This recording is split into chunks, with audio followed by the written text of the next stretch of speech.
আচ্ছা, স্কুলের একটা সাধারণ পাঠ্য বইয়ের মাত্র কয়েকটা লাইন কিভাবে সেটা একটা গোটা দেশকে নাড়িয়ে দিতে পারে? চলুন আজ সেই অবিশ্বাস্য গল্পটাই শোনা যাক। প্রশ্নটা ঠিক এখানেই। একটা স্কুলের সাধারণ বই সেটা কি সত্যিই একটা সাংবিধানিক সংকট তৈরি করার ক্ষমতা রাখে? আসুন এই আলোচনার গভীরে গিয়ে এর উত্তরটা খোঁজার চেষ্টা করা যাক। তো চলুন গল্পের একদম শুরুতে যাওয়া যাক, কিভাবে একটা পাঠ্য বই আর আদালত একে অপরের মুখোমুখি দাঁড়িয়ে গেল সেই ব্যাপারটা একটু দেখি।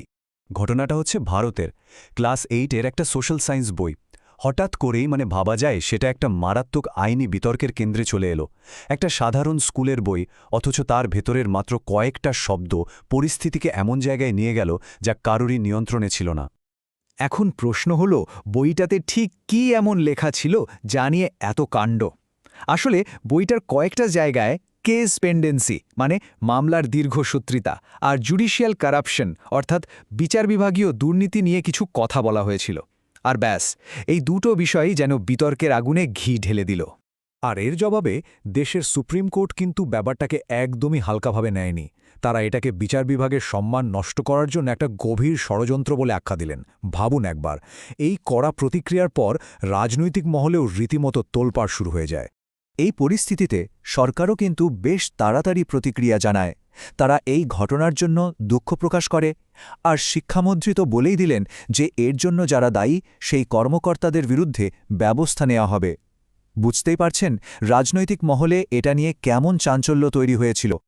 কিন্তু এখানেই একটা বড় প্রশ্ন উঠে আসে, আচ্ছা, এই পুরো ঘটনাটা কি সত্যি সত্যি শুধু একটা বইয়ের কয়েকটা লাইন নিয়েছিল, নাকি এর আড়ালে আরও বড় কোনো রাজনৈতিক চাল কাজ করছিল?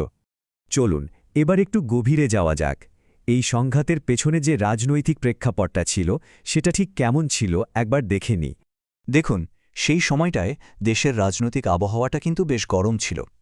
বিশেষ করে সরকার আর বিচার বিভাগের সম্পর্ক নিয়ে একটা টানাপোড়েন চলছিলই।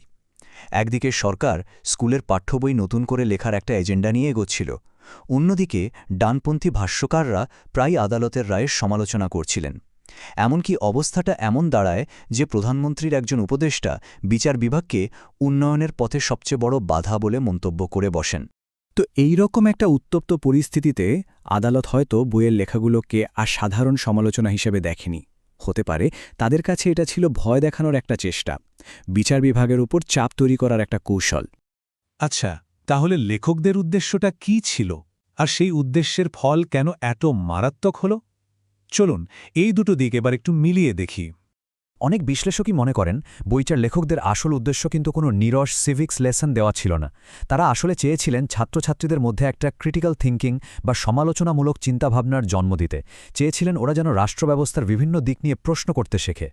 আর এখানেই একটা খুব ইন্টারেস্টিং ব্যাপার আছে। বইটাতে কিন্তু শুধু বিচার বিভাগের সমালোচনা ছিল না, সরকারের রাজনৈতিক কাজ নিয়েও কথা বলা হয়েছিল। যেমন ধরুন, ইলেকশন নিয়ে যে চ্যাপ্টারটা ছিল সেখানে একজন প্রার্থীর গাড়ি থেকে উদ্ধার হওয়া টাকার ছবিও দেওয়া ছিল। বুঝতেই পারছেন সমালোচনাটা কিন্তু একতরফা ছিল না।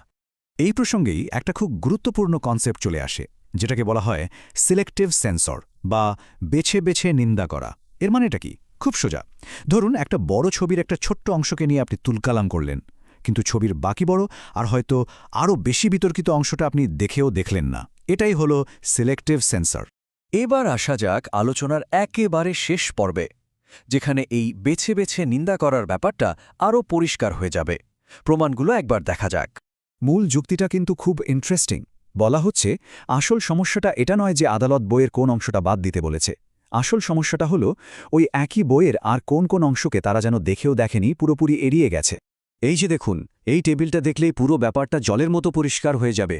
একদিকে আদালত বিচার বিভাগের দুর্নীতি বা মামলার দেরি হওয়া নিয়ে মারাত্মক আপত্তি জানাচ্ছে, আর অন্যদিকে ওই একই বইতে মধ্যযুগের হিন্দু রাজ্যগুলোর অতিরিক্ত প্রশংসা, মুসলিম শাসনকে নেগেটিভভাবে দেখানো বা মুঘল আর ব্রিটিশ আমলের ইতিহাসের মধ্যে ভারসাম্য না রাখার মতো সিরিয়াস বিষয়গুলো ছিল, আর সেইগুলো নিয়ে আদালত কিন্তু একেবারে চুপ।